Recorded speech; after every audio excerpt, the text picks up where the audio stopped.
الحمد لله نعبده ونستعينه ونؤمن به ونتوكل عليه ونعوذ بالله من شرور أنفسنا ومن سيئات أعمالنا من يهده الله فلا مضل له ومن يضلل فلا هادي له أشهد أن لا إله إلا الله وحده لا شريك له وأشهد أن محمدا عبده ورسوله أرسله بالهدى ودين الحق ليظهره على الدين كله ولو كره المشركون اللهم صل على محمد وعلى آل محمد كما صليت على إبراهيم وعلى آل إبراهيم إنك حميد مجيد اللهم بارك على محمد وعلى آل محمد كما باركت على إبراهيم وعلى آل إبراهيم إنك حميد مجيد أما بعد فإن خير الحديث كتاب الله وخير السنن سنن محمد صلى الله عليه وسلم وشر الأمور محدثاتها وكل محدثة بدعة وكل بدعة ضلالة وكل ضلالة في النار يا أيها الذين آمنوا اتقوا الله ولتنظر نفس ما قدمت لغد واتقوا الله إن الله خبير بما تعملون أعوذ بالله من الشيطان الرجيم ولا تجعل يدك مغلولة إلى عنقك ولا تبسطها كل البسط فتقعد ملوما محسورا ബഹുമാന്യരായ സഹോദരന്മാരെ, സഹോദരികളെ, സൃഷ്ടാവും നമ്മുടെ എല്ലാ കാര്യവും നിയന്ത്രിക്കുന്നവനുമായ സർവശക്തനായ അള്ളാഹുവിനെ സൂക്ഷിച്ചുകൊണ്ട് നമ്മുടെ എല്ലാ രഹസ്യവും പരസ്യവുമായ വിഷയങ്ങളിൽ തഖ്വ കൈകൊണ്ടുകൊണ്ട് ജീവിക്കണം എന്നെന്നോടും നിങ്ങളോടും ഞാൻ ആദ്യമായി ഉത്ബോധിപ്പിക്കുകയാണ്. അല്ലാഹു സുബ്ഹാനഹു വ തആല നമുക്ക് നൽകിയിട്ടുള്ള ഒരുപാട് അനുഗ്രഹങ്ങളുണ്ട്. അതിലേറ്റവും പ്രധാനപ്പെട്ട അനുഗ്രഹങ്ങളാണ് അല്ലാഹു സുബ്ഹാനഹു വ തആല നമുക്ക് നൽകിയിട്ടുള്ള ഐശ്വര്യം. ആവശ്യമായ കാര്യങ്ങൾ സ്വയം നിർവഹിക്കുവാൻ സാധിക്കുന്ന വിധം സാമ്പത്തിക സുസ്ഥിതി ഇത് അള്ളാഹുവിൻ്റെ ഒരു അനുഗ്രഹമാണ്. അങ്ങനെ ഏറെക്കുറെ നല്ല നിലയിൽ ജീവിക്കുവാൻ ആവശ്യമായ അവസ്ഥ നൽകപ്പെട്ട മനുഷ്യന്മാർ അള്ളാഹുവിൻ്റെ അനുഗ്രഹം ഉപയോഗിക്കുന്നിടത്ത് പാലിക്കേണ്ട ചില മര്യാദകളുണ്ട്. ആവശ്യത്തിന് ചെലവഴിക്കുകയും അനാവശ്യത്തിന് ചെലവഴിക്കാതിരിക്കുകയും ചെയ്യുക എന്നത് വളരെ പ്രധാനമാണ്. അതുകൊണ്ട് തന്നെ ധൂർത്ത്, അമിതവ്യയം തുടങ്ങിയിട്ടുള്ള കാര്യങ്ങൾ ഒരു മുസ്ലിമിൻ്റെ ജീവിതത്തിൽ ഉണ്ടാവാൻ പാടില്ല. വിശുദ്ധ ഖുർആനിൽ സൂറത്തുൽ ഫുർഖാനിൽ അല്ലാഹു സുബ്ഹാനഹു വ തആല പറഞ്ഞു, വല്ലദീന ഇദാ അൻഫഖു ലം യുസ്രിഫു വലം യഖ്തുറു വകാന ബൈന ദാലിക ഖവാമ. അത് കുറേ ഗുണങ്ങൾ എണ്ണി പറയുന്ന കൂട്ടത്തിൽ ഇബാദുർ റഹ്മാൻ, അള്ളാഹുവിൻ്റെ യഥാർത്ഥ അടിമകൾ, അവരെ പ്രശംസിച്ചുകൊണ്ട് അവരുടെ നിലപാടുകളെ ഉയർത്തിക്കാണിച്ചുകൊണ്ട് സൂറത്തുൽ ഫുർഖാനിൻ്റെ അവസാന ഭാഗം വന്ന ഏതാനും ആയത്തുകൾ, അതൊക്കെ നമുക്ക് പാഠങ്ങളാണ്. അതിലൊരു ആയത്താണിത്. അവർ ധനം വിനിമയം ചെയ്യുകയാണെങ്കിൽ ലം യുസ്രിഫു, അവർ അതിൽ അമിതവ്യയം കാണിക്കുകയില്ല. അതേ പ്രകാരം തന്നെ വലം യഖ്തുറു, പിശുക്കും കാണിക്കുകയില്ല. വകാന ബൈന ദാലിക ഖവാമ, അതിൻ്റെ രണ്ടിൻ്റെ ഇടയിലും ഒരു സന്തുലിതമായ അവസ്ഥ, അതായത് പിശുക്കുമില്ല, ധൂർത്തുമില്ല. ധൂർത്തിൻ്റെയും പിശുക്കിൻ്റെയും ഇടയിൽ മാന്യമായ ഒരു സമീപനമാണ് ധനം വിനിമയം ചെയ്യുന്ന കാര്യത്തിൽ അവർ പാലിക്കുക എന്നതാണ് അവരെ സംബന്ധിച്ച്, നല്ല ഇബാദുർ റഹ്മാനെ സംബന്ധിച്ച് പറഞ്ഞ വിശേഷണങ്ങളിൽ ഒരു വിശേഷണം. അപ്പം അതുകൊണ്ട് തന്നെ ആ കാര്യത്തിൽ വളരെ പ്രധാനമായ ചില ആദാബുകൾ നമ്മൾ പാലിക്കേണ്ടതുണ്ട്. നമ്മുടെ ദീനിൻ്റെ സ്വഭാവം തന്നെ അത് വസത്തിനെ ഇഷ്ടപ്പെടുന്നു എന്നുള്ളതാണ്. വസത്തിയത്ത്, മിതത്വം. വസ്ത്രത്തിൻ്റെ കാര്യത്തിൽ, ആഹാരത്തിൻ്റെ കാര്യത്തിൽ, പാർപ്പിടത്തിൻ്റെ കാര്യത്തിൽ, അതുപോലെ തന്നെ ജീവിത നിലവാരത്തിൻ്റെ വിഷയത്തിലൊക്കെ മിതത്വം പാലിക്കുക എന്നതാണ് ഒരു മുസ്ലിമിൻ്റെ ഏറ്റവും പ്രധാനപ്പെട്ട സ്വഭാവം. വിശുദ്ധ ഖുർആനിൽ സൂറത്ത് ബനി ഇസ്രായേൽ അല്ലെങ്കിൽ സൂറത്തുൽ ഇസ്രാ അതിൻ്റെ 29-ാമത്തെ വചനത്തിൽ മുഹമ്മദ് നബി സല്ലല്ലാഹു അലൈഹി വസല്ലമയെ അഭിസംബോധനം ചെയ്തുകൊണ്ട്, എന്നാൽ അതെല്ലാവർക്കും ബാധകമായ ഒരു കൽപ്പനയുമാണ്. വലാ തജ്അൽ യദക മഗ്ലൂലതൻ ഇലാ ഉനുഖിക വലാ തബ്സുതുഹാ കുല്ലൽ ബസ്ത് ഫതഖഉദ മലൂമൻ മഹ്സൂറ. വലാ തജ്അൽ യദക മഗ്ലൂലതൻ ഇലാ ഉനുഖിക, നിന്റെ രണ്ട് കൈകളും പെരടിയിൽ കെട്ടിവെക്കരുത്. അതൊരു ആലങ്കാരിക പ്രയോഗമാണ്. എന്ന് പറഞ്ഞാൽ ചെലവാക്കാതെ വെക്കുക. തൻ്റെ ആവശ്യങ്ങൾക്കും തൻ്റെ സമൂഹത്തിനും ഒന്നും കൊടുക്കാതിരിക്കുക. അങ്ങനെ നിന്റെ കൈകൾ രണ്ടും പിരടിയിൽ കെട്ടി, ആ പിശുക്കിൻ്റെ ഒരു സിമ്പൽ, ഒരു ഉദാഹരണം, ആ രൂപത്തിൽ തീരെ ചെലവഴിക്കാതെ അങ്ങനെ പിശുക്കനാവാൻ പാടില്ല. വലാ തബ്സുതുഹാ കുല്ലൽ ബസ്ത്, അത് മുഴുവനായും അങ്ങ് അയച്ചിട്ട് നിന്റെ കയ്യിലുള്ളതെല്ലാം ചെലവഴിച്ച് അത് മുഴുവനും ചെലവഴിച്ച് കളയുക എന്നതും നീ ചെയ്യാൻ പാടില്ല. എന്നിട്ട് അല്ലാഹു സുബ്ഹാനഹു വ തആല പറയുന്നു, അങ്ങനെയാണെങ്കിൽ ഈ രണ്ട് അവസ്ഥകളുള്ള ആളുകൾക്കും ഫതഖഉദ മലൂമൻ മഹ്സൂറ, നീ ആക്ഷേപിക്കപ്പെട്ടവനും പിന്നീട് ഖിന്നൻ ദുഃഖിതനുമായി തീരും. എന്ത്, ഈ രണ്ട് സ്വഭാവം നിനക്കുണ്ടെങ്കിൽ ഒന്നും ആർക്കും ഒന്നും കൊടുക്കൂല, അതല്ലെങ്കിൽ ചെലവാക്കുന്നതിൽ ഒരു നിയന്ത്രണവുമില്ല. ഈ രണ്ട് കാര്യവും പൈശാചികമാണ്. അതുകൊണ്ട് അത് രണ്ടും ചെയ്യാൻ പാടില്ല എന്നാണ് വിശുദ്ധ ഖുർആനിൽ അല്ലാഹു സുബ്ഹാനഹു വ തആല ഉപദേശിക്കുന്നത്. അബ്ദുല്ലാഹിബ്നു അംർ റളിയല്ലാഹു അൻഹു അദ്ദേഹം പറയാണ്, ഖാല റസൂലുള്ളാഹി സ്വല്ലല്ലാഹു അലൈഹി വസല്ലം, നബി സല്ലല്ലാഹു അലൈഹി വസല്ലം പറഞ്ഞു, കുലു വഷ്റബു വതസദ്ദഖു വൽബസു മാ ലം യുഖാലിതുഹു ഇസ്റാഫുൻ ഔ മഖീല. നിങ്ങളുടെ ഭക്ഷണം അത് ആരും തടയുന്നില്ല, നിങ്ങൾക്ക് ആഹാരം കഴിക്കാം. വഷ്റബു, നിങ്ങൾ കുടിക്കാം. വതസദ്ദഖു, നിങ്ങൾക്ക് അല്ലാഹു നൽകിയ അനുഗ്രഹത്തിൽ നിന്ന് നിങ്ങൾ ധർമ്മം ചെയ്യുക, സദഖ ചെയ്യുക. വൽബസു, നിങ്ങൾ വസ്ത്രം വാങ്ങി ഉടുത്തോളൂ. മാലം, ഇതൊക്കെ നിങ്ങൾക്ക് ചെയ്യാം. മാലം യുഖാലിതുഹു ഇസ്റാഫുൻ ഔ മഖീല, ഇതിൻ്റെ കൂടെ ദുർവ്യയം ഉണ്ടാകാൻ പാടില്ല. വല മഖീല, പൊങ്ങച്ചം പാടില്ല. പൊങ്ങച്ചവും ദുർവ്യയവും ഉണ്ടായാൽ പിന്നെ അത് താളം തെറ്റും. അതായത് ധനം എവിടെയാണ് ചെലവഴി പോകുന്നത് നമുക്ക് അറിഞ്ഞൂടാ. ആവശ്യമുള്ളിടത്ത് ധനം കിട്ടാതെ വരും. അനാവശ്യമായ കാര്യങ്ങളിൽ ധനം ഒരുപാട് ചെലവഴിക്കപ്പെടും. ഈ ഒരവസ്ഥ ഇല്ലാതിരിക്കാൻ വേണ്ടിയാണ് നബി സല്ലല്ലാഹു അലൈഹി വസല്ലം പറയുന്നത്, നിങ്ങൾ തിന്നോളൂ, കുടിച്ചോളൂ, സദഖ ചെയ്തോളൂ, വസ്ത്രം വാങ്ങി ഉടുത്തോളൂ, ഒക്കെ നിങ്ങൾക്ക് ചെയ്യാം. അതിലൊന്നും വിരോധിക്കപ്പെട്ട കാര്യങ്ങളില്ല. എന്നാൽ അതിൽ അമിതവ്യയം പാടില്ല. നബി സല്ലല്ലാഹു അലൈഹി വസല്ലം പറയുന്നു, മാ ലം യുഖാലിതുഹു ഇസ്റാഫുൻ വലാ മഖീല. മഖീല എന്ന് പറഞ്ഞാൽ അഹങ്കാരം, ആളെ കാണിക്കാൻ, വലിയ പൊങ്ങച്ചം, ഞാൻ ഒട്ടും മോശക്കാരനല്ല എന്ന് നോക്കുന്ന ആളുകൾക്ക് മനസ്സിലാകണം. അങ്ങനെ പത്രാസ്, നാടൻ മലയാളത്തിൽ പറഞ്ഞാൽ അങ്ങനെ പത്രാസ് ഉണ്ടാകാൻ പാടില്ല. അതുപോലെ തന്നെ ഇസ്റാഫ്, അമിതവ്യയവും പാടില്ല. ഇബ്നുൽ ഖയ്യിം റഹ്മത്തുള്ളാഹി ഇസ്റാഫിനെ കുറിച്ച് പരിചയപ്പെടുത്തിയത് എല്ലാ കാര്യത്തിലും അദിൽ, നീതി, ആ അതിൽ പാലിക്കുകയാണെങ്കിൽ ഒരു കാര്യത്തിൽ ഒരു പിഴവ് സംഭവിക്കുകയില്ല. എന്നാൽ ആ അതിലിന്റെ വിഷയത്തിൽ വഹുവ അൽ അഖ്ദു ബിൽ വസത്തിൽ മൗളൂ, എല്ലാറ്റിൻ്റെയും മധ്യമ സ്വഭാവം സ്വീകരിക്കലാണ് അതിൽ എന്ന് പറഞ്ഞാൽ.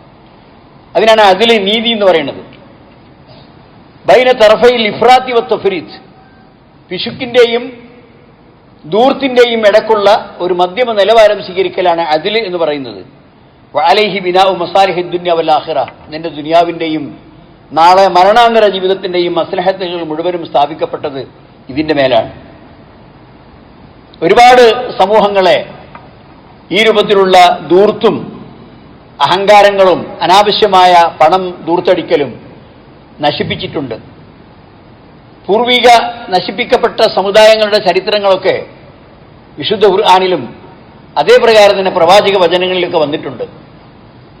ഏറ്റവും പ്രകടമായി ആ സമുദായങ്ങൾ നശിച്ചു പോകാൻ കാരണം ഈ രൂപത്തിലുള്ള അമിതമായ കുത്തൊഴിഞ്ഞ ജീവിതവും അതിനനുസരിച്ച് ധനം വിനിമയം ചെയ്യലും അതിനനുസരിച്ചുള്ള ആഡംബര ജീവിതവും ഒക്കെയാണ് അവരെ നശിപ്പിച്ചു കളഞ്ഞത്. വിശുദ്ധ ഖുർആനിൽ ഗാഫിർ അല്ലാഹു പറയുന്നു, വഅന്നൽ മുസ്രിഫീനഹും അസ്ഹാബുന്നാർ, അമിതവ്യയം ചെയ്യുന്ന ആളുകൾ നരകാവകാശികളാണ്. ഒരിക്കലും അമിതവ്യയം ചെയ്യാൻ പാടില്ല. ആവശ്യത്തിന് മാത്രമേ ധനം വിനിമയം ചെയ്യാൻ പാടുള്ളൂ. സൂറത്തുൽ ഇസ്രായിൽ അല്ലാഹു പറഞ്ഞു, വഇദാ അറദ്നാ അൻ നുഹ്ലിക ഖറിയതൻ അമർനാ മുത്രഫീഹാ ഫഫസഖൂ ഫീഹാ ഫഹഖ അലൈഹിൽ ഖൗലു ഫദമ്മർനാഹാ തദ്മീറ. വഇദാ അറദ്നാ അൻ നുഹ്ലിക ഖറിയ, അമ്പിയാക്കന്മാർ വന്നു, ഉപദേശകന്മാർ വന്നു, ആവശ്യത്തിനുള്ള കാര്യങ്ങളൊക്കെ അവർക്ക് പറഞ്ഞു കൊടുത്തു. പക്ഷെ അവർ ചെവിക്കൊള്ളുന്നില്ല. അമ്പിയാക്കന്മാരെ അവർ തള്ളിക്കളഞ്ഞു, അവരെ വിഡ്ഢികളാക്കി, മാരണക്കാരാക്കി, ഭ്രാന്തന്മാരാക്കി. ഒന്നും പറഞ്ഞാൽ കേൾക്കൂല. അവസാനം അനിയന്ത്രിതമായ കുത്തഴിഞ്ഞ ജീവിതം അതിന്റെ മൂർധന്യ ദശയിലെത്തുമ്പോൾ വൈദാ അറദ്നാ അൻ നുഹ്ലിക ഖറിയതൻ, ഒരു നാടിനെ നശിപ്പിക്കണം എന്ന് നാം ഉദ്ദേശിച്ചാൽ അമർന മുത്രഫീഹ, അവിടെയുള്ള ആഡംബര പ്രമഥന്മാരെ, അവിടെയുള്ള ആഡംബരപ്രിയന്മാർക്ക് നാം കയറൂരി വിട്ടുകൊടുക്കും. ഫഫസഖൂ ഫീഹ, ആ നാട്ടിൽ എല്ലാവിധത്തിലുള്ള ഫിസ്കുകളും അധാർമിക പ്രവർത്തനങ്ങളും ആ ധൂർത്തന്മാർ അവിടെ സംഘടിപ്പിക്കും. എന്നിട്ട് അല്ലാഹു പറയാണ്, ഫഹഖ അലൈഹിൽ ഖൗലു, അപ്പോൾ നശിപ്പിക്കുക എന്ന ആ നാട്ടിന്റെ നാശം അത് യാഥാർത്ഥ്യമായി തീരുന്നു. ഫദമ്മർനാഹാ തദ്മീറ, അങ്ങനെ നാം അതിനെ വേരടക്കം പിഴുതെടുത്ത് കളയും. ധാരാളക്കണക്കിന് നശിപ്പിക്കപ്പെട്ട സമുദായങ്ങളുടെ അവസ്ഥ, വലിയ ഭവനങ്ങൾ, വലിയ കൃഷിയിടങ്ങൾ, ധാരാളക്കണക്കിന് ഭൗതിക സൗകര്യങ്ങൾ എല്ലാം അവർക്കുണ്ട്. പക്ഷെ അതൊക്കെ നല്ല നിലയ്ക്ക് ചെലവഴിക്കണം, അതിലൊക്കെ നീതി പുലർത്തണം എന്ന് ഉപദേശിക്കുന്ന പ്രവാചകന്മാരെ അവർ തള്ളിക്കളഞ്ഞു. പലരെയും അവർ കൊന്നുകളഞ്ഞു, പലരെയും അവർ നാട്ടിൽ നിന്ന് പുറത്താക്കി, പല ആളുകളെയും അവർ ക്രൂരമായി മർദ്ദിച്ചു. ഇതിൻ്റെയൊക്കെ പരിണിത ഫലമായി അള്ളാഹുവിന്റെ സഹായം ആ പ്രവാചകന്മാർക്കുണ്ടായി. അവരെ അള്ളാഹു രക്ഷപ്പെടുത്തി. ഈ അമാന്തം പ്രവർത്തിച്ച ആളുകളെ അള്ളാഹു സുബ്ഹാനഹു വ തആല അതിക്രൂരമായി ശിക്ഷിച്ചു.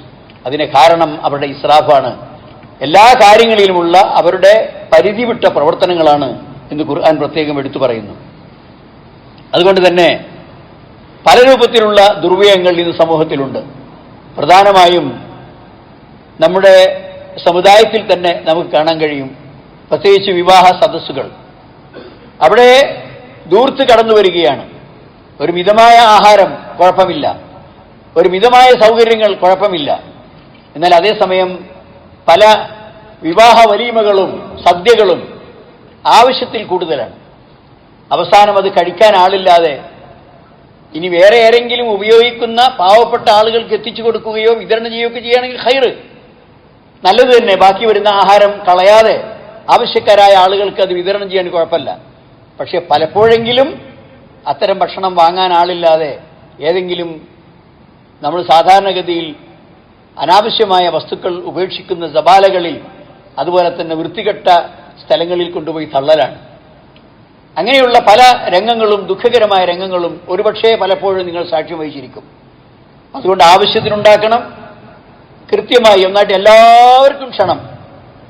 ആരെയാണ് ക്ഷണിച്ചത് കണക്കില്ല, ആരോടാണ് കല്യാണം പറഞ്ഞതിനും കണക്കില്ല. കണ്ടമാനം ആളുകളെ ക്ഷണിച്ചു. എന്നാൽ കുറെ ആളുകൾ വന്നു, കുറെ ആളുകൾ വന്നിട്ടില്ല. പക്ഷേ വലിയ തോതിൽ ഭക്ഷണം പാചകം ചെയ്തു. 2 ചെമ്പും 3 ചെമ്പും ബാക്കി. പിന്നെ കഴിക്കാൻ ആരാണ്? അങ്ങനെയല്ല, നിങ്ങൾ കൃത്യമായ കണക്ക് വേണം. ആരൊക്കെയാണ് നിങ്ങൾ ക്ഷണിച്ചത്? കൃത്യമായൊരു തഖ്ദീർ വേണം. ഒരു കുറച്ച് സംഖ്യ കൂടിയേ കുറച്ച് സംഖ്യ കുറയൊക്കെ ചെയ്താൽ പ്രശ്നമല്ല. അപ്പോൾ നമുക്കത് നിയന്ത്രിക്കാൻ സാധിക്കും. അതിൽ വലിയൊരു നാശമില്ലാതെ, വലിയൊരു പണച്ചെലവില്ലാതെ നമുക്കത് കല്യാണം നടത്താൻ സാധിക്കും. അതുകൊണ്ട് തന്നെ ആ ഭക്ഷണത്തിലും നമ്മൾ കുടിക്കുന്ന പാനീയത്തിലും അതുപോലെയുള്ള സൗകര്യങ്ങളിലും അമിതമായ ധൂർത്ത് കാണിക്കുന്നത് നമ്മൾ ശ്രദ്ധിക്കണം. ആവശ്യത്തിൽ കൂടുതൽ ഉണ്ടാകാൻ പാടില്ല എന്നർത്ഥം. മിഖ്ദാം ഇബ്നു മഅദി കരീബ് റളിയല്ലാഹു അൻഹു ഉദ്ധരിക്കുന്ന ഹദീസിൽ കാണാം, സമയത്ത് റസൂലുള്ളാഹി സ്വല്ലല്ലാഹു അലൈഹി വസല്ലം യഖൂലു മാ മലഅ ആദമിയ്യുൻ വിആഅൻ ശർറൻ മിൻ ബത്ൻ ബിഹസ്ബി ഇബ്നി ആദമ ഉക്ലാത്തുൻ യുഖിംന സുൽബഹു വഇൻ കാന ലാ മഹാല ഫസുലുസുൽ ലിതആമിഹി വസുലുസുൽ ലിശറാബിഹി വസുലുസുൽ ലിനഫസിഹി. സഹീഹായ ഹദീസ്. മിഖ്ദാം ഇബ്നു മഅദി കരീബ് പറയാണ്, നബി സല്ലല്ലാഹു അലൈഹി വസല്ലം പറഞ്ഞു, മനുഷ്യൻ നിറച്ച പാത്രങ്ങളിൽ ഏറ്റവും മോശപ്പെട്ട പാത്രം അവന്റെ വയറാണ്. ആണല്ലേ? വയറാണ് ഏറ്റവും മോശപ്പെട്ട പാത്രം. അമിതമായി ആഹാരം കഴിക്കും. അപ്പോൾ ഉടനെ തന്നെ പിറകെ വരാൻ പോകുന്ന എന്താണ്? മാരകമായ രോഗങ്ങളാണ്. പല രൂപത്തിലുള്ള രോഗങ്ങൾ അവനെ പിടികൂടും. അവസാനം ഈ ഭക്ഷണത്തിന് ചെലവഴിക്കുന്നതിനേക്കാൾ അതിൻ്റെ ഇരട്ടിക്ക് പണം നമ്മുടെ ആശുപത്രികളിൽ കൊണ്ടുപോയി കൊടുക്കും. ആശുപത്രികൾ എന്ന് പറഞ്ഞാൽ ഞാൻ പരിചയപ്പെടുത്തേണ്ട ആവശ്യമില്ലല്ലോ. ഒരു 2 ദിവസം 3 ദിവസം ആശുപത്രിയിൽ തങ്ങിയാൽ എന്ത് ചെലവ് വരും എന്ന് നമ്മുടെ ഈ കോഴിക്കോട് പരിസരത്തൊക്കെ ഉണ്ടല്ലോ കുറേ ഹോസ്പിറ്റൽ. ആരോടത് പറഞ്ഞ് പരിചയപ്പെടുത്തേണ്ട ആവശ്യമില്ല. അതുകൊണ്ട് ഹോസ്പിറ്റലിലേക്ക് പോകുന്നത് കഴിയുന്നത്ര ഒഴിവാക്കുക. അതിന് സൂക്ഷ്മത വേണം. ഭക്ഷണത്തിലും ജീവിതക്രമങ്ങളിലും അതിന് ശരിയായ കാര്യം പാലിച്ചാൽ അള്ളാഹു ആരോഗ്യം തരും. ആശുപത്രികൾക്ക് വേണ്ട, ആശുപത്രി അകലെ, അതായിരിക്കും അവസ്ഥ. അതേസമയം നാം ഇതൊക്കെ അമിതം കാണിച്ചാൽ അള്ളാഹു നബി സല്ലല്ലാഹു അലൈഹി വസല്ലം പറയാണ്, മനുഷ്യന്റെ വയറാണ് അവൻ നിറച്ച പാത്രങ്ങളിൽ ഏറ്റവും മോശപ്പെട്ട പാത്രം, അമിതമായ ആഹാരം. അതുകൊണ്ട് തന്നെ ഒരു മനുഷ്യന് മതി ഉക്ലാത്തുൻ, ഏതാനും ഉരുള ചോറ്, ഒരു കുറച്ച് ഭക്ഷണം. യുഖിംന സുൽബഹു, അവന്റെ മുതുക് നേരെ നിവർത്തി നിർത്തുക, അവന്റെ ജീവിതം നിലനിർത്താൻ ആവശ്യമായ കുറച്ച് ആഹാരം.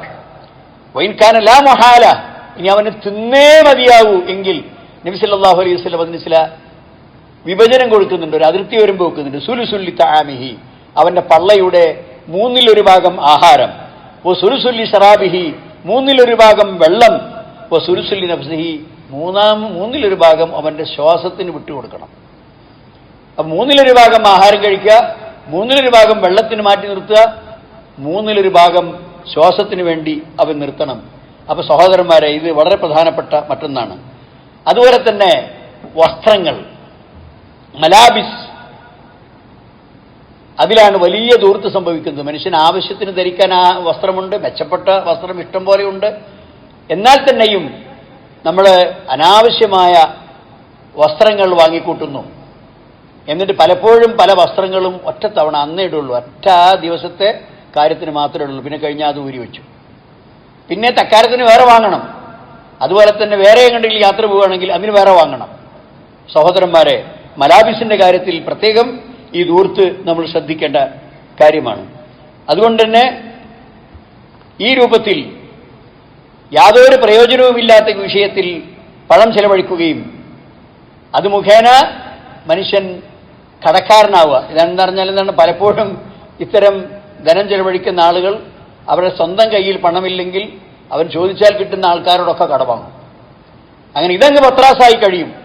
പിന്നെ പിറ്റേന്ന് മുതൽക്ക് ആൾക്കാരൊക്കെ കടം വാങ്ങിയ ആളുകൾ കുറച്ചതിൻ്റെ അവധി കഴിഞ്ഞാൽ ഇങ്ങനെ ചോദിക്കാൻ തുടങ്ങും. അവൻ ചോദിച്ചു അതിനിടയിൽ കടന്ന് ഇവൻ ആകെ കൂടി ബുദ്ധിമുട്ടും. ഇനി അതിലേക്ക് മരണം സംഭവിച്ചാലോ അത് അതിനേക്കാൾ വലിയ അപകടമാണ്. കടമുള്ള അവസരത്തിൽ മരണം സംഭവിച്ചാൽ അത്തരം കടക്കാരായ ആളുകൾക്ക് മയ്യത്ത് വരെ നബി സല്ലല്ലാഹു അലൈഹി വസല്ലം നമസ്കരിച്ചിട്ടില്ല എന്ന് ഓർക്കണം. കടമുണ്ടോ എന്ന് ചോദിക്കും, കടമുണ്ടെന്ന് പറയും. എന്നാൽ നിങ്ങൾ നിസ്കരിച്ചോളൂ, ഞാൻ നിസ്കരിക്കുന്നില്ല എന്നാണ് നബി സല്ലല്ലാഹു അലൈഹി വസല്ലം പറഞ്ഞത്. അവസാനം ആ മരിച്ച സഹോദരന്റെ കടം ആ സദസ്സിലുണ്ടായിരുന്ന ഒരു സഹാബി ഏറ്റെടുത്തത് ഞാൻ വീട്ടിക്കൊള്ളാം എന്ന് പറഞ്ഞപ്പോഴാണ് നബി സല്ലല്ലാഹു അലൈഹി വസല്ലം നിസ്കരിച്ചത്. സഹോദരന്മാരെ, കടം അത്ര പ്രധാനമാണ്. ആവശ്യത്തിന് കടം വാങ്ങണം. പക്ഷെ ഇത്തരം ധൂർത്തുകൾക്കും അനാവശ്യങ്ങൾക്കും ആൾക്കാരുടെ പണം വാങ്ങി കടക്കാരനാകുന്നതിൽ നമ്മൾ പ്രത്യേകം ശ്രദ്ധിക്കേണ്ടതുണ്ട് എന്നാണ് മനസ്സിലാക്കേണ്ടത്. ഇമാം മാലിക് റഹ്മത്തുള്ളാഹി പറയാണ്, അഖ്ദുൽ മാലി മിൻ ഹഖ്ഖിഹി വവളഉഹു ഫീ ഗൈരി ഹഖ്ഖിഹി, പണം വാങ്ങുക എന്നിട്ട് അത് ചെലവഴിക്കാൻ പാടില്ലാത്തതിൽ ചെലവഴിക്കുക, ഇതിനാണ് ധൂർത്ത് എന്ന് പറയുന്നത്. അതുകൊണ്ട് ഇങ്ങനെയുള്ള കാര്യങ്ങളിൽ നിന്ന് നമ്മൾ പ്രത്യേകം ശ്രദ്ധിക്കേണ്ടതുണ്ട്.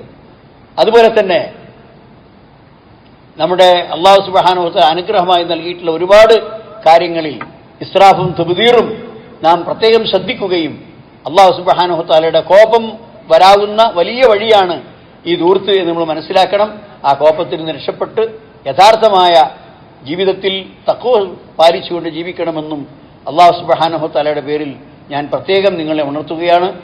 അല്ലാഹു നമുക്കെല്ലാം അങ്ങനെയുള്ള ഒരു മനസ്ഥിതി തരികയും നമ്മുടെ ധനത്തിനും മറ്റു സൗകര്യങ്ങൾക്കുമെല്ലാം അല്ലാഹു അനുഗ്രഹം ചെയ്യുമാറാകട്ടെ. വഖൂലു ഖൗലി ഹാദാ അസ്തഗ്ഫിറുല്ലാഹ ലി വലക്കും വസ്തഗ്ഫിറുഹു ഇന്നഹു ഹുവൽ ഗഫൂറുർ റഹീം.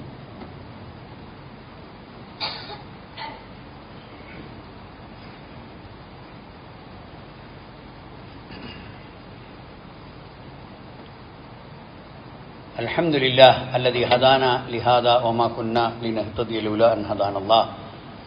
اللهم صل وسلم وبارك على عبدك ورسولك محمد وعلى آله وصحبه والذين اتبعوهم بإحسان إلى يوم الدين. أما بعد. അയ്യുൽ ഇഖ്വാനുസിക്കും സാനിയത്തുക്കുള്ള സഹോദരന്മാരെ, ഒന്നുകൂടി അള്ളാഹുവിനെ സൂക്ഷിക്കണമെന്ന് എന്നോടും നിങ്ങളോട് ഓരോരുത്തരോടും ഞാൻ ഉണർത്തുകയാണ്. ഏത് വിനിമയം ചെയ്യുന്ന വിഷയത്തിലും അത് ശ്രദ്ധിക്കേണ്ട അതിൻ്റെ മിതസ്വഭാവം ഈ ഒരു ഹദീസിൽ നമുക്ക് മനസ്സിലാവും. അബ്ദുല്ലാഹി ഇബ്നു അംർ റളിയല്ലാഹു അൻഹു ഉദ്ധരിക്കുന്ന ഹദീസാണ്. ഖാല ജാഅ അറാബിയുൻ, ഒരു അറാബി നബി സല്ലല്ലാഹു അലൈഹി വസല്ലമിന്റെ അടുക്കൽ വന്നു. ഫസഅല റസൂലുള്ളാഹി സ്വല്ലല്ലാഹു അലൈഹി വസല്ലം അനിൽ വുളൂ, എന്നിട്ട് വുളൂ എടുക്കുന്നതിനെ കുറിച്ച് ചോദിച്ചു. എങ്ങനെയാണ് ഞാൻ വുളൂ എടുക്കേണ്ടത്? ഫഅറാഹു സലാസൻ, അങ്ങനെ ഓരോ അവയവങ്ങളും 3 തവണ വുളൂ ചെയ്യുന്ന വിധം നബി സല്ലല്ലാഹു അലൈഹി വസല്ലം അദ്ദേഹത്തിന് കാണിച്ചു കൊടുത്തു. സുമ്മ ഖാല ഹാദൽ വുളൂ, ഇതാണ് വുളൂ എന്ന് പറയുന്നത്. ഓരോന്നും അവയവങ്ങളും 3 തവണ കഴുകേണ്ട രീതിയൊക്കെ കാണിച്ചു കൊടുത്തിട്ട് ഫമൻ സാദ അലാ ദാലിക്, ഫമൻ സാദ അലാ ഹാദ, ഞാൻ കാണിച്ചു തന്നതിനേക്കാൾ കൂടുതൽ വർദ്ധിപ്പിച്ചാൽ ഫഖദ് അസാഅ, അവൻ തെറ്റ് ചെയ്തു. ഔ തഅദ്ദ, അവൻ പരിധി വിട്ട് പ്രവർത്തിച്ചു. ഔ ളലമ, അവൻ അക്രമം പ്രവർത്തിച്ചു. അപ്പോൾ വുളൂ ചെയ്യുന്നിടത്ത് പോലും 3 തവണ കഴുകണം എന്ന് പറഞ്ഞാൽ 4 പോകാൻ പാടില്ല, അത് അമിതവ്യയമാണ് എന്നർത്ഥം. അതേ പ്രകാരം തന്നെ സഅദ് ബിൻ അബീ വഖാസ് റളിയല്ലാഹു അൻഹുവിനോട് നബി സല്ലല്ലാഹു അലൈഹി വസല്ലം അദ്ദേഹം വുളൂ ചെയ്യുന്ന സമയത്ത് അത് കണ്ടിട്ട് പറഞ്ഞു, സഅദ്, എന്താണ്, നീ വളരെയധികം ശ്രദ്ധിക്കണം, ഇസ്രാഫ് വന്നു പോകാൻ പാടില്ല, വെള്ളം കുറച്ചുപയോഗിക്കണം എന്ന് മാത്രമല്ല നബി സല്ലല്ലാഹു അലൈഹി വസല്ലം പറഞ്ഞു, വലൗ അൻത അലാ നഹ്റിൻ, നീ ഒരു പുഴയിൽ നിന്ന് ഒന്നുണ്ടാക്കുകയാണെങ്കിലും, പുഴ ഇഷ്ടംപോലെ വെള്ളമുള്ളതല്ലേ, അവിടെ പോലും എത്രയാണോ മുഖം കഴുകാൻ എടുക്കേണ്ടത്, എത്രയാണോ കൈ കഴുകാൻ എടുക്കേണ്ടത്, ആ അളവിൽ മാത്രമേ എടുക്കാൻ പാടുള്ളൂ, എണ്ണം 3 പാടുള്ളൂ, അത് അപ്പുറം ആവാൻ പാടില്ല. നബി സല്ലല്ലാഹു അലൈഹി വസല്ലം ഒരു മുദ്ദ് കൊണ്ട് ഒളിവെടുത്തു, ഒരു സായ കൊണ്ട് കുളിച്ചു. ഹദീസിലുള്ളതല്ലേ, ഒരു മുദ്ദ് എന്ന് പറഞ്ഞാൽ ഒരു കൈ കൊണ്ട് കോരുന്നതിനാണ് മുദ്ദ് എന്ന് പറയാം. അതുകൊണ്ട് ഒളിവെടുത്തു, മുഖം കഴുകി, കൈകൾ കഴുകി, കാല് കഴുകി, എല്ലാ കാര്യങ്ങളും ഒതുവിന്റെ എല്ലാ അമലുകളും പൂർത്തിയാക്കി. ഒരു സായ അഥവാ 4 മുദ്ദ് കൂടിയതാണ് ഒരു സായ എന്ന് പറയുന്നത്. അത്ര കതിർ വെള്ളം, അത്ര കണക്കിൽ വെള്ളം കൊണ്ട് നബി കുളിച്ചു. എന്നാൽ പലപ്പോഴും നമ്മളെന്താ ചെയ്യുക, പലപ്പോഴും ബാത്റൂമിൽ കയറിയാൽ ടാപ്പ് അങ്ങനെ തുറന്നിടും, ധാരാളക്കണക്കിന് വെള്ളം അങ്ങനെ നഷ്ടപ്പെട്ടു പോകും, ഒരു ശ്രദ്ധയുമില്ല. അവിടെ നമ്മുടെ ആവശ്യം കഴിഞ്ഞാൽ ടാപ്പ് പൂട്ടുക, അത് പൂട്ടുകയില്ല. ഇതേ പ്രകാരം മറ്റൊരു രംഗമാണ് നമ്മുടെ വെള്ളം ദുരുപയോഗം ചെയ്യുന്നത് പോലെ തന്നെ കറണ്ട്. നാം വന്നാൽ ഫാൻ ഇടും, പിന്നെ നമ്മളങ്ങ് ഇറങ്ങിപ്പോകും, അതങ്ങനെ കറങ്ങനെ. വൈകുന്നേരം നമ്മൾ വന്നു നോക്കുമ്പോഴുണ്ടോ അതങ്ങനെ കറങ്ങണം. അതേ പ്രകാരം തന്നെ അനാവശ്യമായി വിളക്ക് കത്തിക്കേണ്ട ആവശ്യമില്ല. രാത്രി അണക്കേണ്ട വിളക്കുകളൊക്കെ അണക്കണം. വർക്ക് ചെയ്യേണ്ടത് മാത്രം അത് വർക്ക് ചെയ്യിക്കണം. അവിടെയൊക്കെ സഹോദരന്മാരെ, നമ്മുടെ അശ്രദ്ധ കൊണ്ട് നമ്മുടെ പോക്കറ്റാണ് കാലിയാകുന്നത്. നമ്മുടെ അശ്രദ്ധ കൊണ്ട് നമ്മുടെ പണമാണ് നിർവ്വയം ചെയ്യപ്പെടുന്നത്. അതുകൊണ്ട് വെള്ളത്തിൻ്റെ കാര്യത്തിലും കറണ്ടിൻ്റെ കാര്യത്തിലുമൊക്കെ വളരെ ശ്രദ്ധ വേണം. ഒരു മണിക്കൂർ ഒരു AC വർക്ക് ചെയ്ത് കഴിഞ്ഞാൽ എത്ര യൂണിറ്റ് കറണ്ടാവും എന്ന് ഇവിടുത്തെ ആൾക്കാർക്കൊക്കെ അറിയാലോ. നമ്മളൊക്കെ AC ഉപയോഗിക്കുന്ന ആൾക്കാരാണ്. പക്ഷെ ആവശ്യമുണ്ടെങ്കിൽ AC ഇടുക, അത് കഴിഞ്ഞാൽ അത് ഓഫാക്കുക. അത് ഓഫാക്കാതെ അങ്ങനെ കറങ്ങി നിൽക്കുന്നു, നമ്മൾ പോയി വന്നാൽ അതങ്ങനെ കറങ്ങുന്നുണ്ടാവും. അപ്പോൾ ഇത്തരം കാര്യങ്ങൾ വളരെയധികം ശ്രദ്ധ കൊടുത്തുകൊണ്ട് നാം മനസ്സിലാക്കേണ്ട കാര്യങ്ങളാണ് എന്ന് ഞാൻ പ്രത്യേകം ഉണർത്തുകയാണ്.